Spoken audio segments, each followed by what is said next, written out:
일본 중의원 트위터에 한 장의 전투기 모형 사진이 올라왔습니다. 자유민주당 소속의 야마모토 히로 의원이 지난 20일 자신의 공식 트위터에 일본의 차기 전투기라며 올린 사진입니다.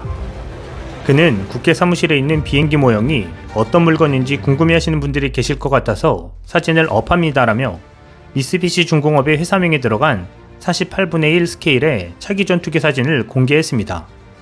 해당 트윗은 1500개 이상의 좋아요와 639회 리트윗되어 퍼져나갔습니다. 한국의 KF-X 시제기 출고가 임박해오자 이를 의식한 듯한 트윗으로 보입니다. 얼마 전 한국의 4.5세대 전투기 독자 개발 현실화 기사에 열폭하던 일본인들의 마음에 연막을 찌려는 것으로도 보입니다. 우리는 더 좋은 것을 만들고 있다 라는 자기 체면 같은 것 말이죠. 야마모토 의원은 2017년부터 2020년 9월까지 두 차례 국방차관을 역임했습니다. 일본은 지난해 10월 30일 국방부와 미쓰비시 중공업 사이에서 차기 전투기 사업 계약을 체결했습니다. 기시노부 국방장관은 현재 보유한 국산 전투기 F2의 퇴역이 시작되는 2035년경까지 전투기를 배치할 수 있도록 하고 싶다고 회견에서 말했습니다. 그러자 일본의 저명한 군사 저널리스트가 쓴 글이 일본의 현실을 새삼 직시하게 만들고 있어 주목되고 있습니다. 내용은 다음과 같습니다. 일본은 첨단 전투기를 개발하는 능력이 없다. 원래 방위성도 방위산업에도 당사자들에겐 능력이 없다. 개발 능력이 있다고 믿는 것은 소위 테크노 내셔널리스트의 망상을 품는 야량자대일 뿐이다. 결과적으로 F-35A가 선정된 후 앞으로의 FX 선정 시에도 국산 생산 기반을 어떻게 할 것인지 제대로 된 구상이 없었다. FX는 42대의 조달수로 라이센스를 전제로 하고 있었지만 비용을 생각하면 무리한 이야기다. 게다가 미국이 출시한다고 밝힌 F-22를 달라며 허송세월했고 그 사이에 F-22의 생산은 중단됐다.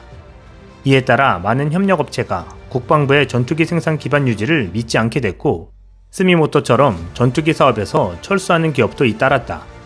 또한 지난해는 사출 자석 등을 담당하고 있는 다이셀도 방위 사업에서 철수를 발표했다. FX에서는 FACO를 기본으로 F-35A가 도입되었다. 하지만 FACO는 라이센스를 생산할 수 없으며 단순한 최종 조립이다. 일본이 담당해야 할 구성 요소의 제조도 거의 없다. 기술 이전은 전혀 없고 높은 초도 비용과 높은 조달 비용을 지불하게 됐을 뿐이다. 사실 국방부와 공군장비부장은 전투기 생산 라인의 유지를 중단했다. FACO는 단지 조달 비용을 올려 고액의 첫 해 비용을 소비했을 뿐이었다. 이 때문에 재무부가 반발해 F-35A 조달은 수입으로 전환됐다. 재무성이 말리지 않으면 방위성은 수십 천억엔을 헛되이 뿌릴 뿐이었다. 일단 잃어버린 전투기의 생산 기반을 재구축하는 것은 쉽지 않다. 게다가 업계의 신용을 잃었다면 더더욱 그렇다. FX는 전투기 생산 기반의 유지와 최첨단 미국 전투기의 도입이라는 이율배반적 두 마리 토끼를 잡으려다 보기 흉하게 실패했다. FX의 다른 후보는 보잉의 슈퍼호넷과 유럽산 유로파이터였지만 전자를 택해도 블랙박스 투성이어서 기술 이전은 기대하기 어려웠다. 또 일본의 독자적인 수리도 허용되지 않는다. 원래 42기의 생산이라면 라이센스를 생산해도 지극히 고가여서 현실적이지 않았다. 200대 이상이 생산된 F-15 라이센스 생산에서도 조달 가격은 미국의 3배가 넘었다. 생산 기반을 남겨두고 기술 이전과 국산 기술을 발전시킬 수 있는 길은 유로파이터밖에 없었다. 유로파이터라면 원칙적으로 블랙박스 없이 독자적인 수리도 가능하고 장래의 업데이트 등에도 관여할 수 있는 파트너가 될 수도 있었다.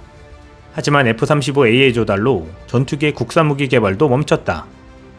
방위성은 신형 미사일 등의 탑재 무기도 개발하는 방향을 견지하고 있지만 그림의 떡에 불과하다.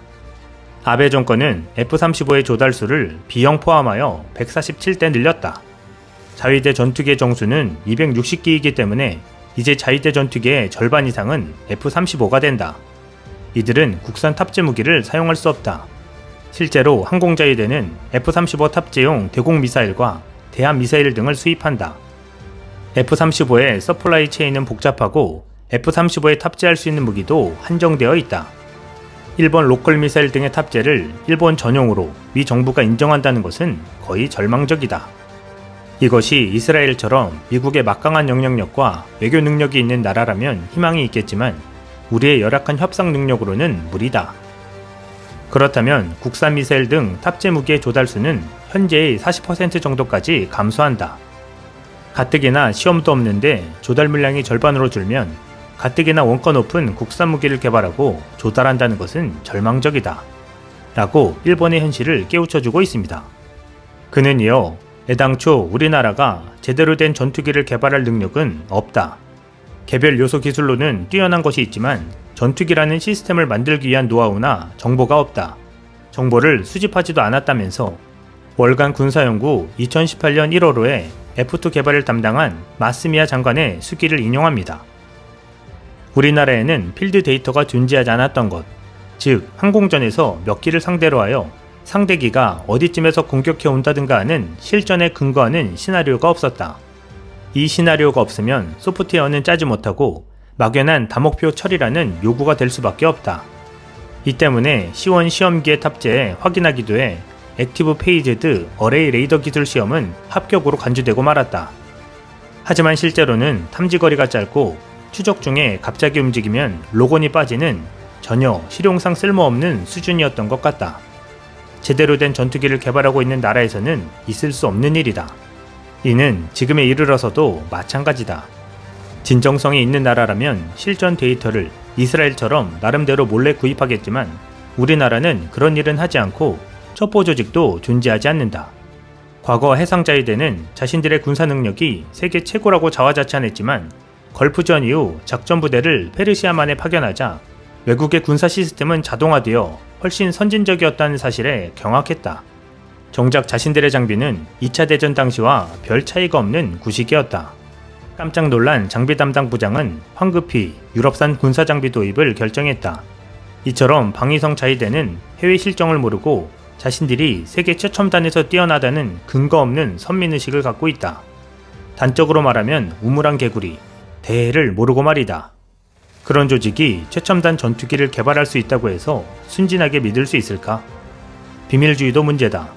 F2의 레이더에 문제가 있었지만 일본 장비부장은 아무런 문제가 없다며 대본영 발표를 계속하고 있었다.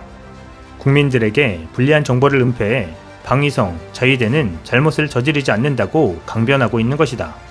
이 레이더의 오류의 수리에는 상당한 세월이 걸렸지만 미쓰비시 중공업 간부에게 말하면 기본에 상관없이 자사가 더 빨리 오류의 문제를 고쳤다고 증언한 바 있다.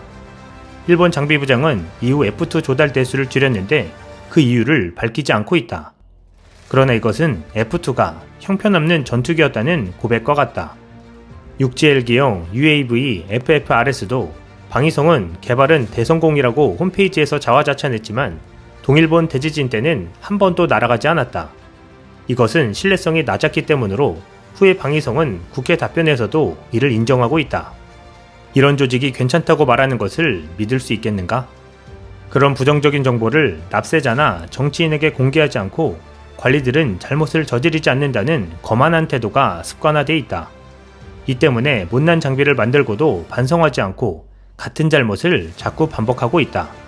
해외 시장에서 팔리는 기체를 만드는 것이 얼마나 어려운지는 MRJ, 현 스페이스젯의 고전을 보면 잘 알 수 있을 것이다. 그래도 이해가 안 되면 당사자 의식이 없다는 것이다.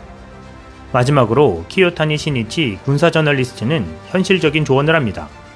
진정 국내의 개발, 생산 기반을 유지하고 싶다면 미국 이외의 파트너와 공동 개발을 해야 한다. 이 경우 높은 성능을 요구하지 말고 미 공군이 채택한 레드호크 같은 연습기를 채용한 뒤 이를 바탕으로 경전투기를 개발해야 한다. 그러면 훈련 전투기 200대 이상은 생산을 확보할 수 있고 조달 단가도 떨어질 것이다. 보다 현실적인 것은 미국 이외의 나라, 예를 들면 영국, 독일, 프랑스가 진행하고 있는 전투기 개발에 파트너로서 참가하는 것, 혹은 스웨덴과의 공동 개발일 것이다. 당사자의 능력도, 필요한 기술력, 자금이 없으면서 최첨단 멀티롤 전투기를 총화적으로 개발하려면 시궁창에 돈을 버리는 셈이 돼 항공산업과 항공자위대만 약화시킬 뿐이다. 이는 현재 사실 은폐와 왜곡으로 자아도취에 빠져있는 일본에 따끔한 충고가 되고 있습니다. 그리고 곧 알게 될 것입니다. 한국이 얼마나 대단한 일을 해낸 것인지 말입니다. 이상 시윤TV였습니다.